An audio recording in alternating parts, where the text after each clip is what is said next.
A Canadian figure skater is set to make history at the Olympics this weekend. But not because of any medals, because of her age. Deanna Stellato-Dudek is 42, and she's the oldest female figure skater to compete in the Games in nearly 100 years. It's been quite the journey for her to get here, including more than a decade away from the sport. And she's not the only older athlete at the Milan Cortina Winter Games. There are many others in events like alpine skiing, snowboarding, and bobsledding, testing what we tend to think of as a best before date for Olympians. Today, I'm talking to Globe reporter Robyn Doolittle. She's at the Olympics and spent time with Deanna Stellato-Dudek late last year. Robyn will tell us how Deanna got back into skating after years off the ice, what it takes for older athletes to make it in the Olympic Games, and how athletes like her are pushing the retirement deadline for elite sports. I'm Cheryl Sutherland, and this is The Decibel from the Globe and Mail.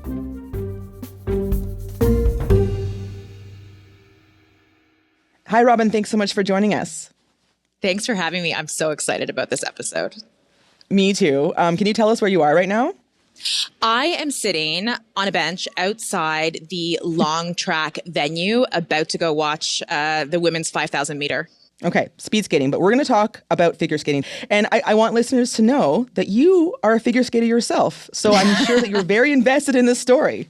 Not at the level, of course, just in case it needs underscoring of what we're going to be talking about. But yes, I have been a figure skater for 30 years. I still skate. I skated in an adult synchro team called Trinity. I am 41 years old. So this story hits for me in a way that is deeply, deeply personal. Yeah. And so, Deanna Stellato-Dudek is 42. I will also say, for the record, I am 41. And, everyone's talking about how old she is. But can we just set the record that 42 is not that old? We're just two young women discussing sports. That's what's happening right now. Exactly. Yeah. So, again, not that old. But is it for elite sports? A 42-year-old pairs figure skater is unprecedented in the modern world. I find myself struggling for words to explain just how monumental it is for a 42-year-old to be a pairs skater. This woman is doing her triple jumps. She is doing triple twists. She is doing death spirals. She is doing insane lifts. She is doing what 18-year-olds are struggling to do. It is insane. Mm-hmm. Can you for people that don't know figure skating too well, explain how hard that might be to do these flips and these spins? Oh my God, how do you even get into it? So figure skates are really hard, right? There's not a lot of ankle movement in them. She is landing on her knees. She has to launch herself high enough in the air to get 3 revs around and then pick and then do it again in combination jumps. Like, it's extremely athletically demanding to be a figure skater in general, but a pairs skater, it's the most dangerous of the figure skating disciplines. Like these, as we've seen, I mean, not to, spoiler alert, she was injured right before the Olympics started and had to pull out of the first event. Like, it is incredibly dangerous. She put in a backflip in her short program, which has never been done before in pairs. Deanna is training for an Olympic performance here, and that is hours and hours and hours of every week in a body that is not necessarily designed for that. This is a young person's game, and she is just defying time, biology, logic. It's incredible. Let's talk about Deanna herself and why she's such a star.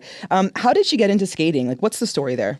Deanna was a singles skater. This is how she began. She was born in Illinois. She was a really high-level skater in the U.S. She was representing the States internationally. If you're a figure skating fan, just chew on this for a minute.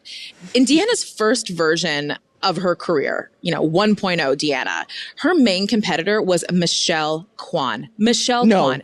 Think of how long ago that was. I remember Michelle Kwan. Yeah, Michelle Kwan, the icon, the legend herself. Deanna was kind of seen as the next big thing. She was a high-level international skater there. She did really well in the junior circuit. She switched to senior, and then she suffers this catastrophic hip injury. She's 17.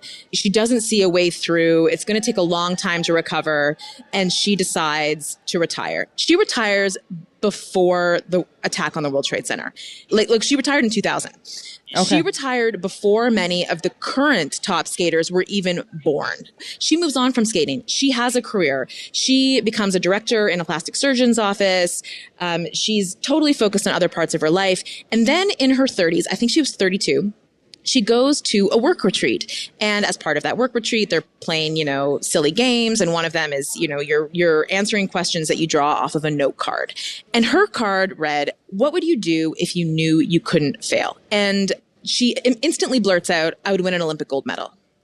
And this was really perplexing to her because she had been retired from figure skating for more than 16 years. She had not been on the ice. Like, this was not something that was in the back of her mind. And when I went and saw her in September, she was talking about, she was just really surprised at herself for saying this. And she actually kind of sat with it for 2 weeks and asking herself questions like, why did I say skating there? So then she calls her mom and she says, "Mom, do you still have my skates in the basement?" She gets her skates, she puts on her skates, and she goes to kind of a public rink in Chicago and just kind of, bombs around for a little bit. And she gets back I think she gets back all of her double jumps on her first try. This alone is unreal. And so now she starts going to a rink in the mornings before work and tells no one. And she calls her old coach, who's now in Florida, and she says, "This is insane. I've started skating again. Can I come down there and can you watch me and can you tell me if I've lost my mind?" Deanna goes down to Florida. She performs in front of her old coach and she says, "Okay, give it to me straight. Am I insane for trying to make a comeback?" And her coach is like, "I don't know what to tell you. Like, you look great. You look like someone who's been off the ice for 6 months. You don't look like you've been off the ice for 16 years. I honestly, I'm hanging on to your every word. I'm just so inspired by this story and how she just puts on her skates and is great again. She's just out there. I mean, what lengths has she gone to for this goal of winning an Olympic gold medal? She quit her job. She left her home. She moved to Florida. And really early on, they make a decision that, the sport has changed a lot and it probably makes sense if she switches from from being a single skater to being a pair skater. She's really petite. She says she's 5 feet tall. I'm pretty skeptical of that. And she's a really good jumper. She's very consistent jumping. So she switches to pairs and, it's all figure skating, but pairs is super different. You have to learn all these new skills. You have throw jumps. She has to learn twists. So this is where, a pair team is going kind of backwards and then she picks and gets thrown in the air and looks like she's doing a triple jump horizontally in the air above her partner and then gets caught. She has to do lifts. This is where skaters are being lifted, 9 feet off the ice and doing these insane balancing acts on like one hand and then flipping out of it. She's doing death spirals, like she's doing pair spins. It's just a whole new suite of skills that she's learning. She joins with an American first and they get fourth at their first nationals. Huge outcome. But then he gets injured and she doesn't have time to wait. And she emails everyone she knows in the world. She reaches out to everybody she can. And she hears back, because the skating community is not that big, from this pair skater, Maxime Deschamps, in Quebec. All right. And she even gets her Canadian citizenship to compete for Team Canada. Well, that just happened pretty recently, actually. How it works is you can compete internationally in international competitions if one of the partners is a citizen, but at the Olympics, you both have to be. So they believe that it is much more likely that they will get Canadian citizenship in time for the 2026 Olympics than if they were trying to get American citizenship. Deanna moves to Montreal now, and then she starts training with Maxime and their coach, José Picard, who is a legendary Canadian pairs coach. Okay. And so we've talked about how she's quite a bit older here. The other skaters on Team Canada that are a pairs duo are 21 and 29, for example. So how does she think about her age? Yeah, I mean, she's asked this so often, you'd think she'd get sick of it, but I think she also understands how extraordinary it is. She says her age is her superpower. She says that, for one thing, she has a much better understanding of herself and her body and what her body needs to be successful. She, is much better at managing nerves and stress. She's much more mature. So, she really leans into her age as an asset. We'll be right back.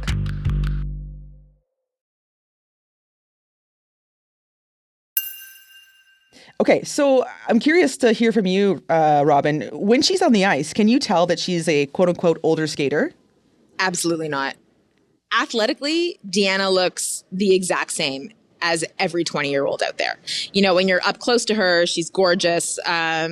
She looks not 20. I really want to underscore she's gorgeous. But no, athletically, like she is doing everything. And in fact, what's really interesting is Deanna and Maxime are, I think, like the most athletic of the pairs teams out there. Like they are really explosive as a couple. Their lifts are just really high and really strong. Their jumps are really big. So she does not at all stand out. Well, she stands out in a good way. Mm-hmm. Something tells me that Deanna is not like the rest of us. She sounds superhuman.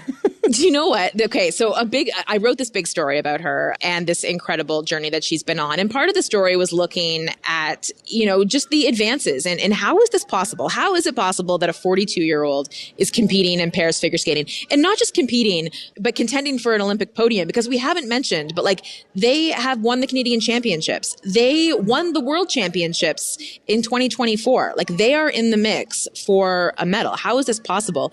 There's all sorts of really interesting things on the science there, but I did talk to one academic who was like, it's also possible that Deanna's just actually superhuman. And if you did a study on her body, she's probably one of the freaks that's like actually like 21 years old physiologically. Okay, yeah. I'm glad that you. But there's still lessons for the rest of us. Yes. Yeah. Let's get into the lessons because there are older athletes that are competing in the Olympics. So what is it like for older athletes? Like what do they need to consider that younger athletes don't? Yeah, I talked to Dr. Anna Arat, who's like one of the premier sports physicians in the world.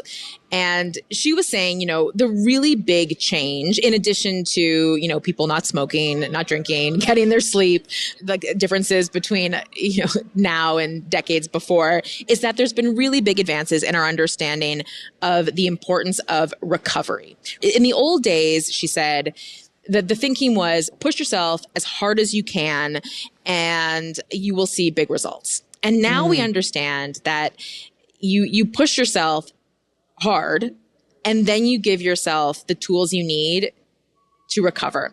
And so when you're exercising really, really hard, you are getting tiny little micro tears and injuries in your muscles. And you need to, one, give them, the actual physical rest, but also the nutritional tools to heal themselves through different amino acids. So this is about, your protein intake and all the other supplements and good stuff that athletes need to be consuming. And then you want to reach this thing called super compensation. And that basically means, okay, you've torn something and it's going to heal back better, faster, stronger. And you've got to really prioritize the recovery process. And, in older athletes also, I talked to Deanna and Maxime's coach, José Picard, and she was talking about that they're very aware of their age. They have to make different decisions. Whereas with younger athletes, they may be drilling their short and free program multiple times a practice. With Maxime and Deanna, she doesn't want to tire them out really early in the week because they have a whole week of training to do. So they might run smaller sections. They'll focus on individual elements. They have to be really strategic about how they train so that she doesn't push them too far, that they don't push themselves too far. Mm-hmm. Can you walk us through Deanna's recovery regime? What does she do? So, one of the big things was she controls every single thing that goes in her body. The amount of water she has to drink every day is astronomical. She has a certain amount of protein grams she has to hit. So during the day, she's popping dates. She can have no sugar, but she has dates because it's a slow release energy. She doesn't like dates, but she's eating them for energy. She's having boiled chicken with nothing on it because of the protein, which she hates it. She's never having alcohol. She's never having sugar. This was kind of one of the funny things she said, she's at competition sometimes and she sees her competitors, mowing down cupcakes. And she's just like, I wish I could have a dessert before my free program, but she can't. And she knows she can't. She finishes her practice routine every day. She goes home. She's getting massage. She's doing red light. She has a DIY red light therapy at home that she'll lay under there for a while. She does cupping to, help facilitate repair. She has these compression pants that she wears. It's a whole regimen that she has to do every single day. And she says she does it out of respect for herself, for Maxime, and for her dream of going to the Olympics. Yeah, I mean, I got to say, that doesn't sound like a lot of fun, but I guess if you are looking for that medal at the Olympics, I mean, you got to make sacrifices. She told me she can have a glass of wine on a Friday for the rest of her life, but not right now. Robyn, I want to ask you about something else that happened at the Olympics. So there's this other story of Lindsey Vonn, the 41-year-old celebrated alpine skier from the U.S. She was dealing with a ruptured ACL. She decided to still compete, and she crashed dramatically at the Olympics, and she suffered a complex tibia fracture. There's been a lot of criticism around her taking a spot of a younger athlete, maybe not knowing the limits of her body. There's a lot of discussion around that. I wonder, is there something to be said for knowing when your body has had enough and letting perhaps the next generation compete? On one hand, I'll say yes. I won't speak about skiing because I don't know the rules as well. But here's what I'll say about figure skating. In figure skating, high placements mean that you get to send more teams to international competitions. So there are multiple pairs teams at this event because Canadian teams have been placing well, because Deanna and Maxime have been placing well. So Leah and Trent, our second pair team here, they're super strong. They're super exciting. I think they're going to have an incredible career in the next Olympic cycles. Right now is Deanna and Maxime's time. They are capable of a podium finish with the scores. I would say Leah and Trent, it's figure skating, anything can happen. But Leah and Trent right now are still a young team gaining that experience. So, I mean, it's not as simple as I think some people make it out to be, that like, oh, you should just make room. Like, okay, make room. And then the young person, gets experience, but maybe doesn't qualify other teams. So there's a lot more at play there. There's also something to be said of this woman has put her complete life on hold for a decade for this moment. When I saw that email that she'd been injured and she was going to miss the team event, and it wasn't even clear that she was going to compete. All my figure skating group chats are all blowing up. Like, do you think she's going to do it? Do you think she's going to do it? What do we know? And, I was just thinking, like, if her legs are attached to her body, she will walk out on Olympic ice. Like, This is everything. So this woman is determined. And, the bottom line is, like, no matter what, this is a huge success. Like, she won the world championships, and she's inspiring, I think, not just so many women, but so many people. I think a lot of us cross 40, and you can have this feeling of like, is it over? It's not. Look at this. Look what's possible. I'm definitely inspired. So Deanna and her partner Maxime are skating this weekend. What will you be watching for? The thing I'll be looking for is her backflip in there. She has a backflip in her short program. I will be looking to see what happens with that backflip. I think, though, for so many people who are kind of following her story and fallen in love with her story, I think no matter what, the moment her blade hits that ice, it's going to be one of the most memorable skating performances, no matter what. It's going to be one of the most memorable performances of the Olympics. I mean, I'm getting emotional just thinking about it. It's incredible what people are capable of. Robyn, this has been so inspiring. And oh, man, I'm so excited for this weekend. Thank you so much for joining us today. Me too. Let's take one quick second, though, and also shout out Piper Gillis and Paul Poirier. Won Canada's first Olympic figure skating medal in 8 years. They got bronze in the ice dance last night. This is the skating crowd is already revved up. Love it. Robyn, thank you so much. Have a good night, guys. That was Robyn Doolittle, a Globe staff reporter and passionate figure skater. That's it for today. I'm Cheryl Sutherland. Our producers are Madeline White, Michal Stein, and Rachel Levy-McLaughlin. Our editor is David Crosby. Adrian Chung is our senior producer, and Angela Pacenza is our executive editor. Thanks so much for listening.